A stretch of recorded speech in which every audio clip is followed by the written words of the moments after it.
So on Saturday night, while driving down the 101, I saw a fire on the side of the road. And the closer we got, the more serious I realized this fire was. Actual explosions were happening. And people were slowing down, but I didn't notice anybody stopping to help, and I wondered if anyone had called 911 yet. As I was about to, I noticed the emergency response vehicles. But in this situation, I was what was called a bystander. And a bystander is a person not directly involved in a critical or violent situation that has the ability and opportunity to intervene and help.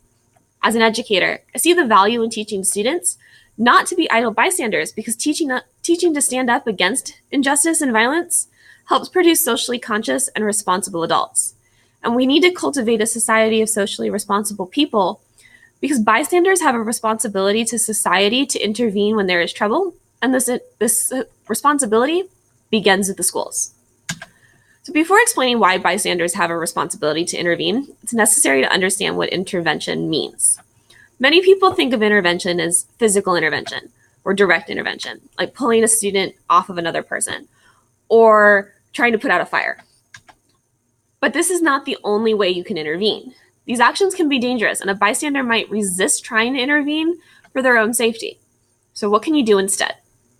Well, according to Sam Staley, a martial arts defense teacher and someone who's written a couple books on the subject, but intervention can be as simple as calling 911, shouting, making a loud noise, or for students, it can be telling a trusted adult.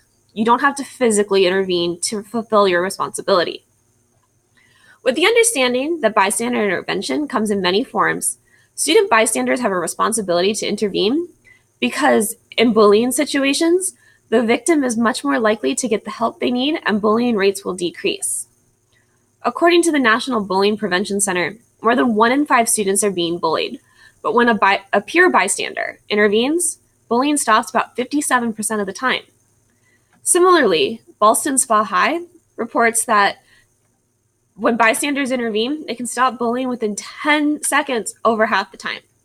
So with such great statistics, if we are intervening every time we see bullying, and bullying decreases 50% of the time when someone does intervene, bullying rates will go down drastically, making schools safer for children. We as teachers need to encourage students to say something and realize their responsibility to help fellow students.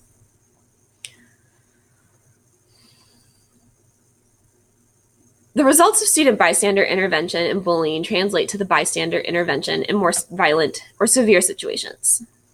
Staley explains that simply making a loud noise or shouting can stop a violent crime in the act.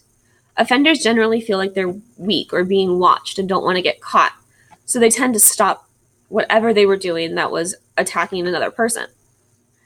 The same principle can be applied to schoolyard violence and bullying.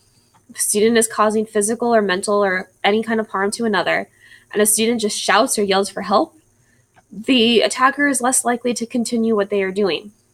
And if we don't, essentially we're saying, I'm okay with this. This is fine. I'm going to allow this to continue. And we are being part of the problem, not the solution. So the biggest reason people don't intervene is they feel like someone else will, a phenomenon called the bystander effect. And it means that if somebody else is present, you're less likely to intervene. This is what I've noticed when the cars were slowing down to look at the explosion, but not stopping to help. According to a study by Wadsworth College, the more people witnessing an event, the less likely someone is to intervene. This may stem from fear of repercussion on yourself, not sure what to do, and thinking someone else is going to take care of it, or just being conditioned to believe that their problem is not my problem. And all of these reasons are problematic. We need to teach students and people not to just look out for themselves, but to look out for one another. If there are more people present, it should mean more help for a victim, not less. So combating the bystander effect is our social responsibility, and we have a responsibility to intervene when there is trouble. Whether you are a student, parent, or staff member, you can encourage students to be active bystanders. Organizations like the Bystander Revolution seek to end bullying and bystander complacency. We can do something together so that bystanders learn to stand up, not stand by. Help create a better world for our safety and our students' safety. If you'd like more information on the topic, please check out bystanderrevolution.org or follow them on Twitter. Links to my facts are also presented in the comment section. Thank you for watching.